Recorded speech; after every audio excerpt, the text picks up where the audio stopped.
Oh, alright guys, what's going on? So, as many of you know, the Elden Ring news has been a little dry lately aside from the potential gameplay coming up at Gamescom. However, that has not stopped the Elden Ring community from finding a way to entertain themselves. And if you have taken the task upon yourself to check out the Elden Ring Reddit, you might have noticed that it's been on fire lately. And you might be wondering, what could this amazing question be that has the community so divided? Is it that Elden Ring is a sequel to Dark Souls? Is Elden Ring actually Dark Souls 2 2? Or is the Elden Ring actually a massive Stargate and we're playing a sci-fi game? But no, it's none of those. The biggest question that has ever plagued the Elden Ring community is this Beast Knight from the trailer a cat or a dog? Yes, you heard me correctly. One of the biggest debates ever in the Souls community is if this creature that we haven't even seen yet in-game is a feline or a canine. So today I'm going to take the insurmountable task upon myself to do all the research I can to finally decide if this creature is a lion, a wolf, or whatever it is. So without any further ado, let's get into the evidence. Now there's a few ways to look at this that really determine your bias, and that is from a lore perspective, an environmental perspective, and a biological perspective, all of which influence the argument quite a bit. So we're gonna go in that order. We need to start by taking a look at the lore as a whole. We know that because of the shattering of the Elden Ring, lots of dysmorphic biology is going on here. We can see lots of creatures that should not be, roaming the lands between with many parts of different animals, seemingly at will, such as this guy with a scorpion tail or the big multi-arm boss at the end attaching a head of a dragon on his arm.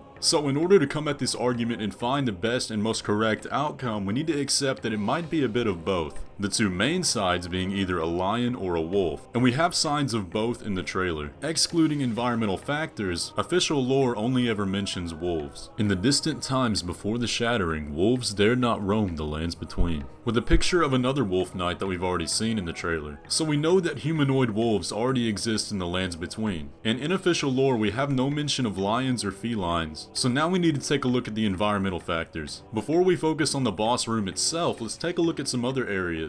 If we take a look at the boss fight with the big multi-armed guy, we can see that throughout his castle we see the insignia of a lion many times. Now aside from the banners around the castle and his axe, the only other possible sign of lions at all in the trailer could be this creature on the back of this guy in the painting, though due to the lighting and everything around the room it's kind of difficult to tell, but I tend to lean towards the side that this is some kind of giant white lion. And as for the location of this fight, we don't really have enough evidence to suggest that this is in the Lion Banner Castle, but as for environmental signs of wolves, we have quite a bit, particularly in this room. If you look closely at the back of the room in the boss fight, we can clearly make out a statue of 3 canines surrounding this child, and it is obvious that these are canines. Further evidence can be found on the columns that are in the room that seem to be made out of human and canine skeletons, though as with the boss itself, it's quite difficult to determine whether the skeletons are canine or feline, though in my opinion they look a little bit closer to lion skulls than they do for wolf skulls, just because they're not as long. So once again, it's really difficult to tell. The evidence just isn't overwhelming for either side so far. So now let's take a look at the biology to try to determine once and for all what this creature is. Let's start by analyzing the face of the creature. The most prominent features that we need to take a look at are the nose and the teeth. If we take a look at the snout of the creature, we can see that the nose is very small and thin, with a definite separation at the bottom. And with that feature alone, it very clearly represents a lion snout more than it does a wolf. So that's very compelling evidence right there for this being a lion. Now if we take a look at the teeth, it shows a different side of the picture. In the lion on the left, we can see that the tooth before the major canines is not nearly as long as that of a wolf, and there's much more separation going on between that and the major canine. Now it's also important to note that the boss that we're fighting doesn't appear to have any separation whatsoever between the tooth before the major canine and the canine tooth itself, so we can't really draw a major conclusion as to which teeth it more closely represents. So let's take a look at some other features. The boss itself seems to have a very large mane coming off the back of its head, and as everyone knows, this is a feature most commonly found in lions. And while this is a striking piece of evidence, there's also many other creatures throughout the trailer that have this floating white hair when they shouldn't. And this has been implied by several leaks in the past that this is going to be more of a lore aspect than a physical trait that we should be looking at. So I think we should take it very minorly. Looking at the major body parts of this creature, the opinion appendages and the torso itself seem to be more humanoid than anything else. And while we could look at the claws of the creature, once again they appear to be more humanoid than either canine or feline. And we could closely look at the tail that we see on the creature, which again is that flowing white hair, the strands of which seem to be very separated, which much more closely resembles that of a wolf than a lion. But we can't really draw that conclusion since it's not that close to either. The final thing that we can take a look at today is the roar.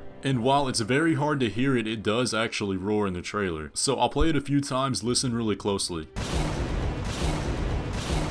Now, if we listen to that really closely, we can tell that it's more of a low rumble, which is very close to that of a lion. Now, after listening to myself, it's definitely not the growl or a snarl of a wolf. So to wrap this up, let's take all the points we've gotten so far and compare the evidence for both. And here's the final score. On the wolf side, I gave 1 point for the lore. Since we don't know everything yet and we don't have the final game, things could still change. I gave 2 points for the statues at the back of the room since I think that's very compelling, with it actually being in the room itself. I gave a half point for the teeth since we can't really draw a conclusion there, but it does more closely represent that of a wolf, and the same goes for the tail, only a half point, for a total of 4 points. Now let's look at the evidence for the lion. On the lion side, I gave half a point for the motif since it's not in the same location, but it still represents some aspect in the lore. I then gave another half point for the skulls and the columns since they more closely resembled that of a lion, but it's still really hard to tell. I gave 1 point for the nose since it does look like a lion, and I think that's pretty strong. I then gave another point for the mane, which is a very prominent aspect